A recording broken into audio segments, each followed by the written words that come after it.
Episode 4 में हम देखते हैं यूजू दोजो के पास आके बातें सुनने की ट्राई करती है, पर वो कुछ समझ नहीं पाती है और बोलती है, तुम सपने में किससे बात कर रहे हो। अब सुबह हो जाता है और दोजो की मॉम उससे मिलने आती है, लेकिन वो यूजू को उसके पास सोता हुआ देख लेती है। यूजू उनको देखकर बोलती है, हम दोनों के बीच कुछ भी नहीं हुआ है, आप गलत समझ रही हैं। वो कहती हैं, मैं पुरानी सोच की नहीं हूँ, ओपन माइंडेड हूँ। फिर वो यूजू को बाहर बुलाती हैं बात करने के लिए और कहती हैं, तुम्हारी फैमिली से मैं मिलने के लिए रेडी हूँ, लेकिन मेरा एक कंडीशन है। अब सीन यहाँ पे कट हो जाता है। अब यूजू अपने डैड को जाकर बता देती है कि दोजो की फैमिली उनसे मिलना चाहते हैं। उसकी मॉम को तो ये सुनकर यकीन नहीं होता है। दोनों माँ बेटी ही गुस्से में लाल पीले हो रहे थे। यूजू उनके सामने अपने ग्रैंडपा को फोन करती है। ग्रैंडपा बोलते हैं, मैं ये शादी के लिए मंजूरी देता हूँ। उसकी मॉम इससे और ज्यादा भड़क जाती है। अब हमें एक फ्लैशबैक दिखाया जाता है जिस दिन यूजू अपने ग्रैंडपा से मिलने गई थी। वो याद करती है उसके मरने से पहले उस दिन ग्रैंडपा उससे माफी मांग रहे थे। वो कह रहे थे, मैंने जो तुम्हारे साथ किया उसके लिए मुझे माफ कर दो। उस दिन यूजू मरने से पहले जिससे बात कर रही थी वो उसके ग्रैंडपा थे। यूजू को कुछ समझ में तो नहीं आता है कि ग्रैंडपा माफी क्यों मांग रहे हैं, फिर भी वो झूठ बोलती है कि वो उनको माफ कर रही है। ये बात सुनते ही ग्रैंडपा डोर ओपन करते हैं और बोलते हैं, क्या तुम्हें सच में सब कुछ पता है। यूजू हाँ बोलती है। फिर अगले दिन ही यूजू के पेरेंट्स दोजो की फैमिली से मिलने जाते हैं। उन लोगों ने उनको एक ऑर्फनेज पे बुलाया था। यूजू की मॉम तो प्लान बनाकर आई थी कि वो ये शादी तोड़कर ही रहेगी, इसलिए जानबूझकर उनके साथ बदतमीजी से बात करती है। वो बोलती है, यूजू तो एडॉप्टेड है। दोजो की मॉम बोलती हैं, तो क्या हो गया। वो कहती हैं, उसको तो खाना बनाना भी नहीं आता है। यूजू के पास कुछ भी खास टैलेंट नहीं है, उसे सिर्फ पेंटिंग करना आता है, लेकिन उसमें भी वो अच्छी नहीं है। दूना उसकी ऐसी बातें सुनकर बाई से कहती है, ये यहाँ पे शादी तोड़ने आई है क्या। सिर्फ वही नहीं, दोजो की पूरी फैमिली समझ जाते हैं कि यूजू के साथ उस घर में क्या क्या होता होगा, क्योंकि उसकी मॉम यूजू को सबके सामने ही इंसल्ट कर रही थी। वो कहती हैं, यूजू तुम्हें खुद सोचना चाहिए कि क्या तुम इनकी फैमिली की बहू बनने की लायक भी हो।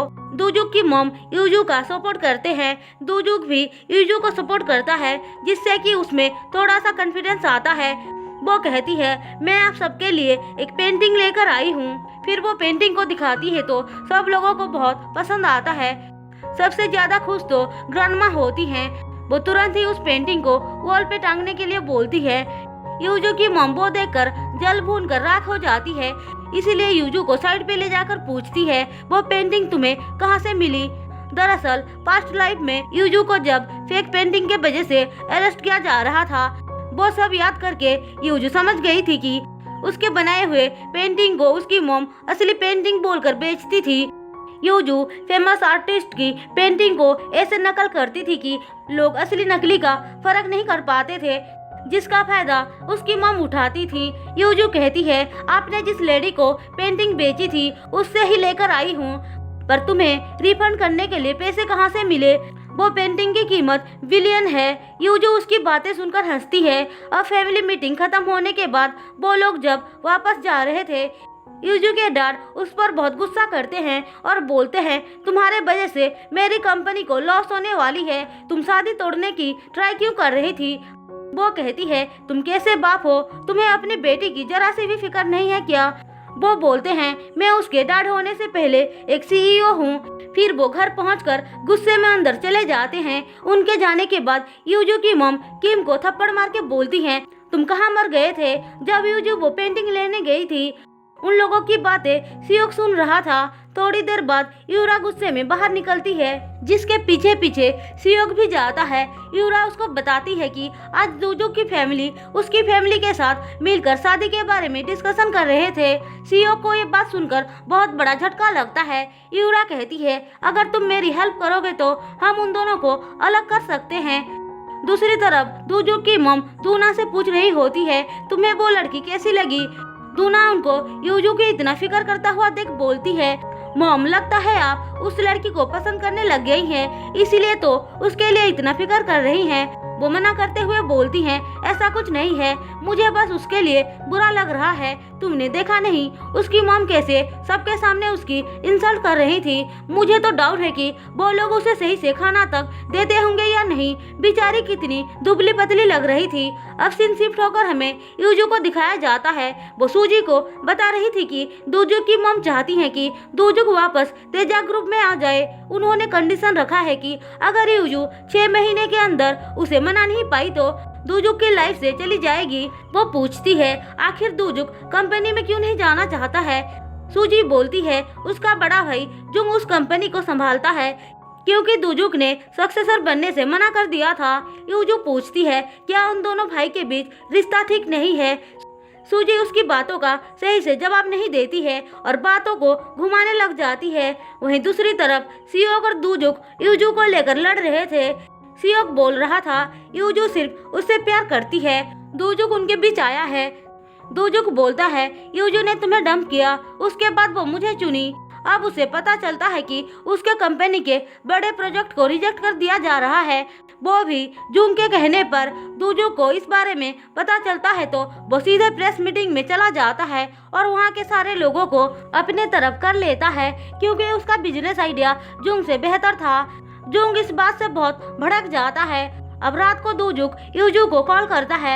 यूजू बताती है कि वो उसके घर में शिफ्ट होने जा रही है। दोजुक बोलता है रुको मैं तुम्हें लेने आ रहा हूँ। यूजू मना करके बोलती है मैं टैक्सी से चली जाऊंगी, तुम्हें अकेले सब कुछ हैंडल करने की कोई जरूरत नहीं है, अब मैं हूँ ना तुम्हारे साथ। यूजू उसकी बातें सुनकर खुश हो जाती है, फिर भी उसे मना करते हुए बोलती है मैं बच्ची नहीं हूँ। दोजुक बोलता है मुझे तुम पर प्राउड है। ऐसा बोलकर वो फोन कट कर देता है। अब यूजू बाहर आती है तो उसके पास सियोक आता है।